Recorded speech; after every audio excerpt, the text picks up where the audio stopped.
Jerusalem Dateline. This week on Jerusalem Dateline, persecution of Christians in the Middle East is at historic levels, but some are asking, where is the church in the West? The pulpits in America have largely been silent on this issue of their fellow brethren around the world. Plus, the story of an ex-ISIS fighter who came to faith in Jesus. And find out more about God, Israel, and you. All this and more this week on Jerusalem Dateline.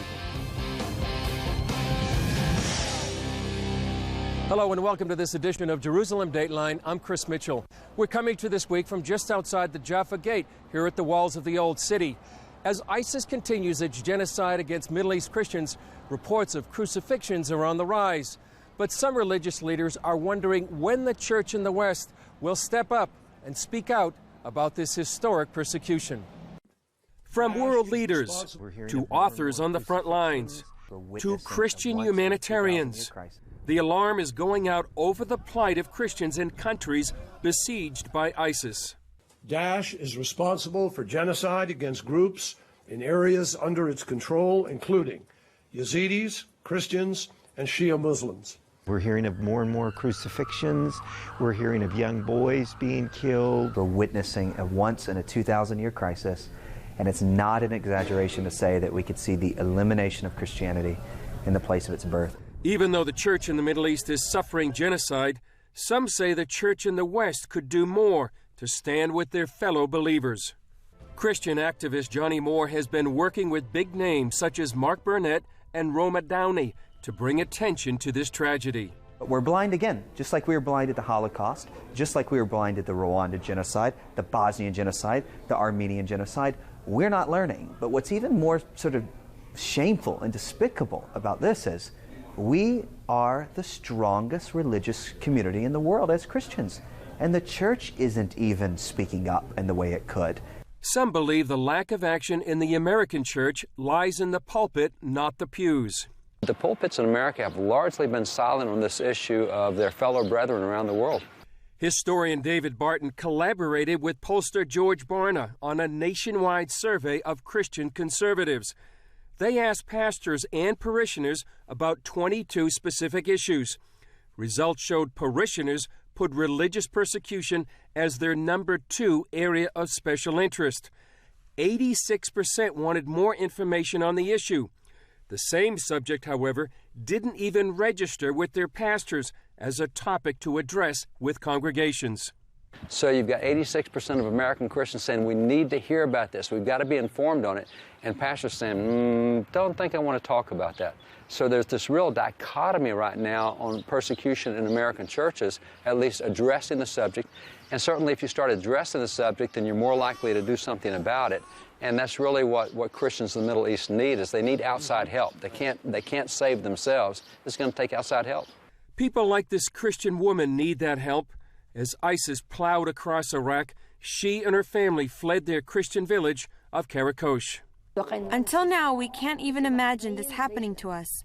It's like a dream. Everything was so normal. Our life was so comfortable, and suddenly everything changed. Changed by terrorists with a deadly goal. They don't want any Christians to live in Iraq. They want to kill them all or have them leave or become a Muslim. Tom Doyle, who has worked with the persecuted church for years, says the church needs to open their hearts and eyes. We need the pastors to speak up. This is your family.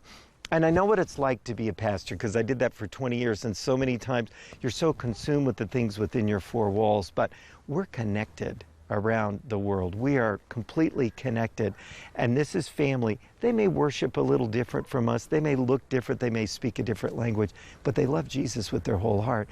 Ironically, the Jewish community is filling the void. It's sort of nonsensical, but history repeats itself. One of the great allies for the displaced and persecuted Christians in the Middle East presently is the Jewish community. As the Jewish community sees a repetition of history. It was the Simon Wiesenthal Center, a center that specializes in the study of genocide, that first said it was genocide against Christians in the Middle East. I'm hearing this from Jewish rabbis who are saying, we appreciate the support, we appreciate you siding Israel. Guys, you got to save Christians. You got to stop this genocide. So it's amazing that Jews who have been through this and who get reminded of it, things like Yad Vashem, and it's all around the country, they're saying, Americans, Christians, wake up. You got to save the Christians that are having the same Holocaust that we went through. And I find that powerful when it's being delivered by Jews who have been through it themselves. And they're now saying, Christians, wake up, it's your turn. We got to help these people the way we hope someone would help us. We have to pray for them the way we hope someone would pray for us. We have to give to them the way we hope someone would give to us. And we have to speak up for them the way we hope someone would speak up for us. While ISIS gets the lion's share of attention in terms of Christian persecution, it's still prevalent in areas where radical Islam is dominant. Here's a story about a girl who's been in a Pakistani prison for 7 long years on the charge of blasphemy against the Prophet Muhammad. And even in prison, Asia Bibi fears for her life. In this exclusive TV interview, Gary Lane talks with her family about her ordeal and how they're depending on their faith in God. It's been more than 2,500 days since Isham Bibi or her sister Isha has spent time shopping or cooking a meal with their mother Asia. They still hope one day to return to a normal family life. I have strong faith, and I believe that my mother will be out of jail soon. We first met the sisters and their father Ashik Masih in 2011 as they played a popular Pakistani board game. As they attempted to carry on life, wife and mother Asia Bibi sat alone in a prison cell. She faced death by hanging, charged with blasphemy against the Muslim prophet Muhammad. Little did they realize that in 2016, they'd still be waiting for a family reunion. Ashik told me while these 7 years have been difficult, he has faith that his wife will be released. I still believe she will be freed soon, and I trust a lot in the prayers. Prayers and petitions like this one signed by nearly 700,000 people from around the world. Still, Asia remains incarcerated, and her husband Ashik fears for her life. She's in danger because many Islamic organizations and clerics are still demanding that she be hanged. Confined to a small prison cell in Multan, Pakistan, Asia Bibi cooks her own meals out of fear that radical Islamists may try to poison her. She also cleans her own cell to limit the risk of direct contact with prison personnel. Isham and Isha visit Asia regularly, but they cannot reach beyond the narrow, restrictive prison bars to hug or even touch their mother. My mother's faith in God is still strong. 2 months ago when I saw her, she was in good health.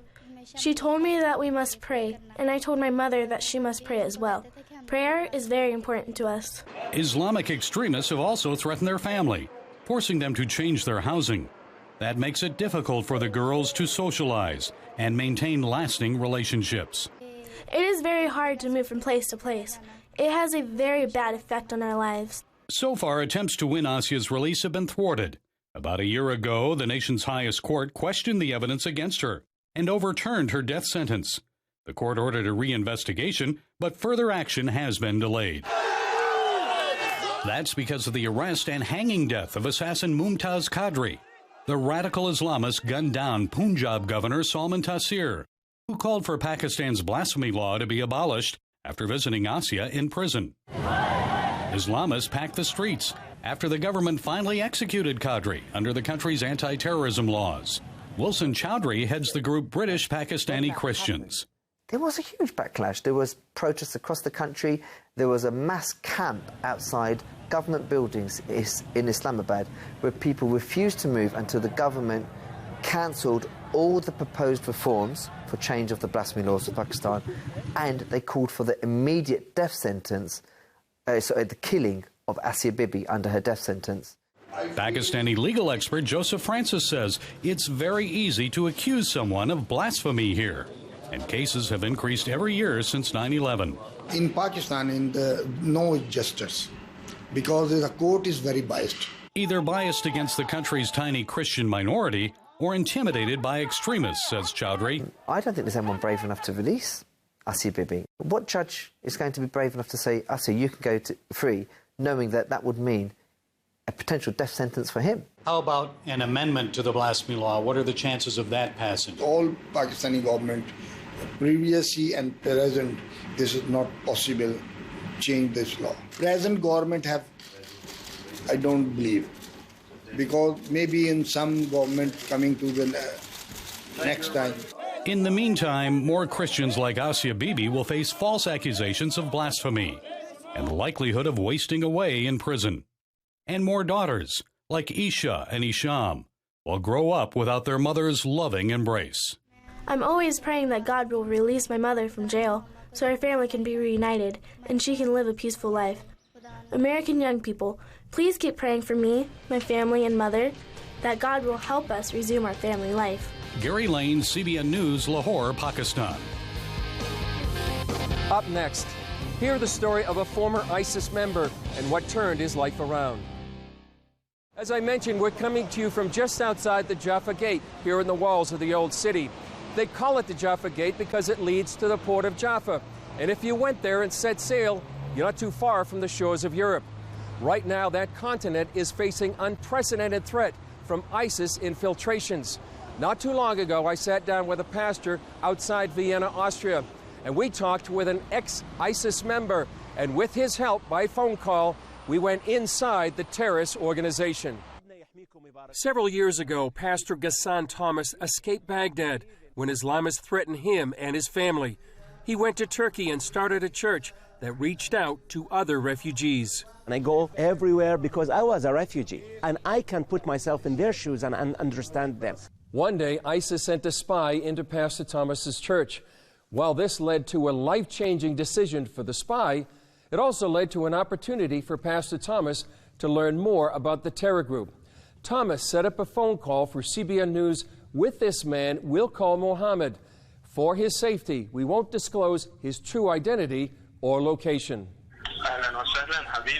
Welcome, my dear brother. Were you with ISIS or Daesh? Yes, but he's worried about that because he said that on interview, but yes. Thomas told us Mohammed's job within the organization. When ISIS killed a family inside their house, Mohammed would go back and kill anyone who was still alive. At that time, that's how I thought.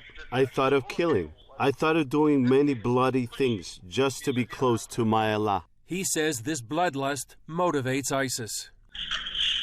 For sure, there will be more and more since it's in the Quran. If you're not a Muslim, you need to be a Muslim, or we will kill you and take everything, finances, women, and everything. This is in the Quran. Fighting between Sunni ISIS and Shiite militias often put Mohammed's own life in danger. For his safety, family members told him to flee Iraq to Turkey. As a devout Muslim, he obeyed his parents, and the opportunity to leave came when ISIS sent him as a spy into Pastor Thomas's church.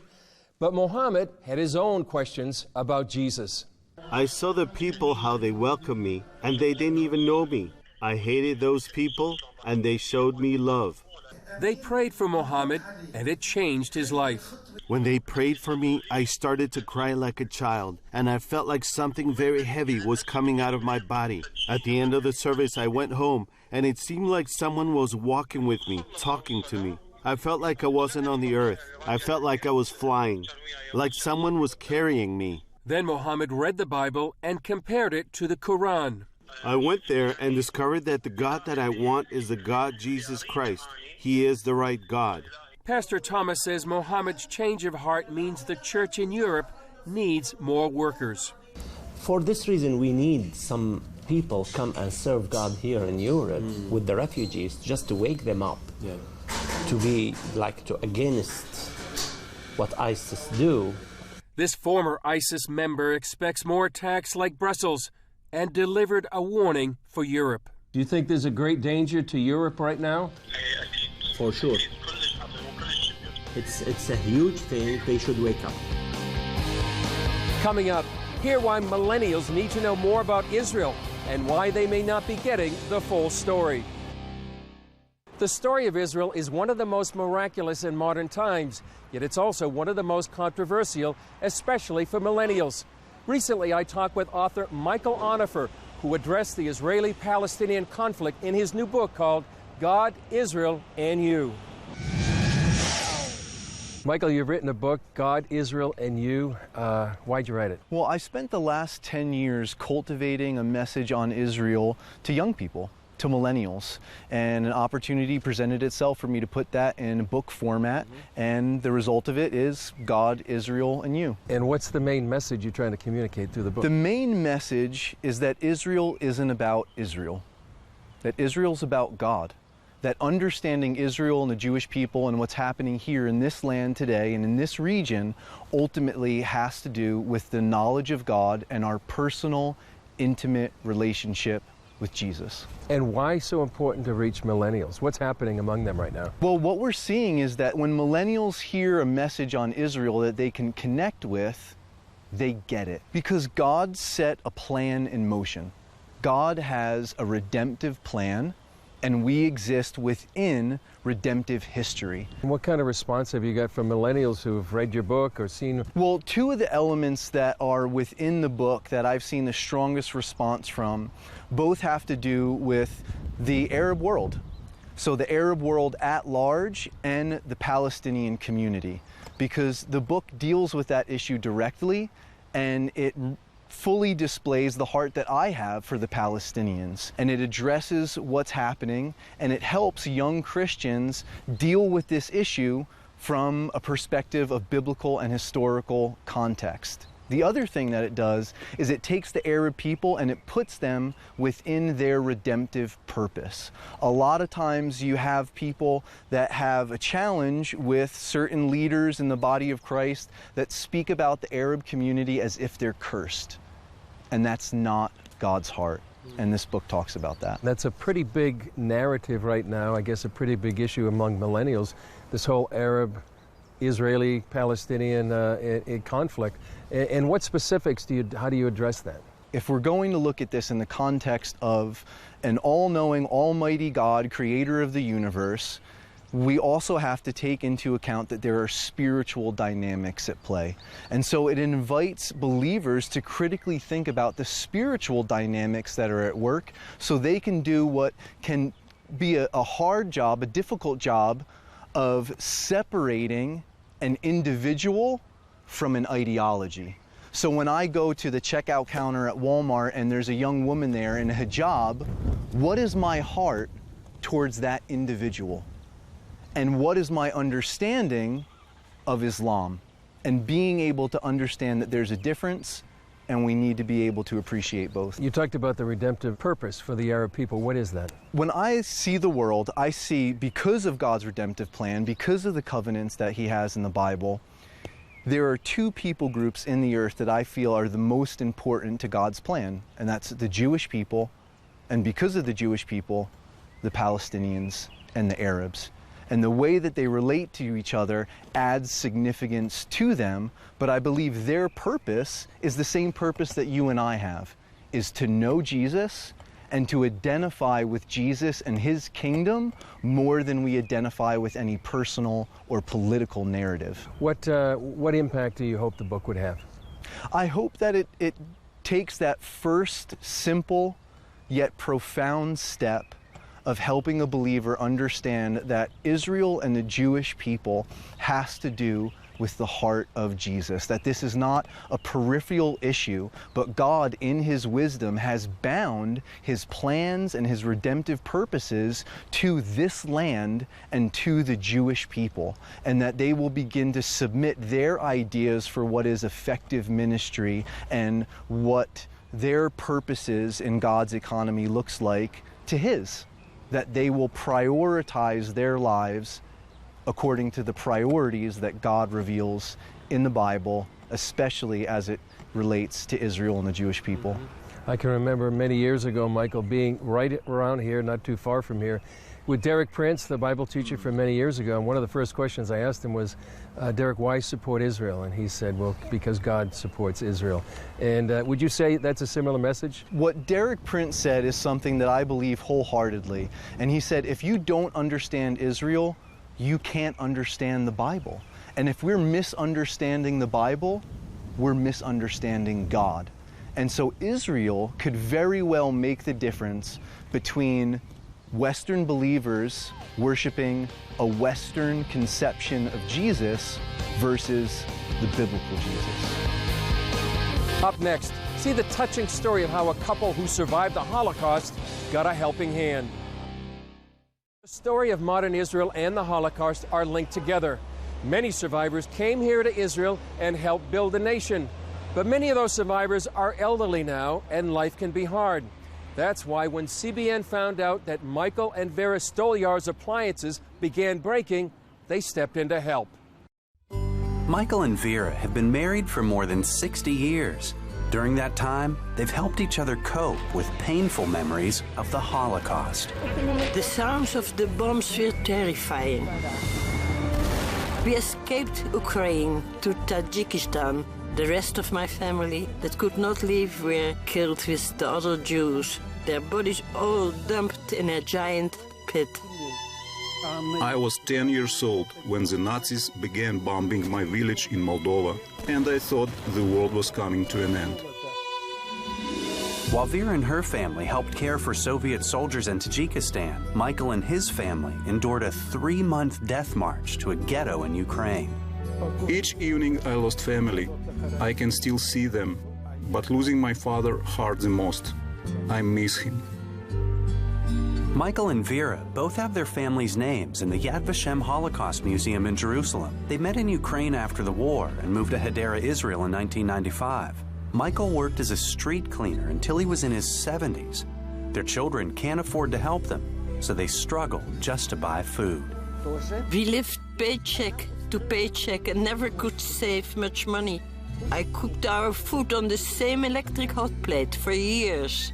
But it broke, and we just can't afford to replace it. When CBN Israel found out about Michael and Vera, we bought them a brand new electric hot plate and a convection oven. And every week, we take them groceries. It's fantastic. All the things you have given us. We really appreciate the support and everything that you are doing to help.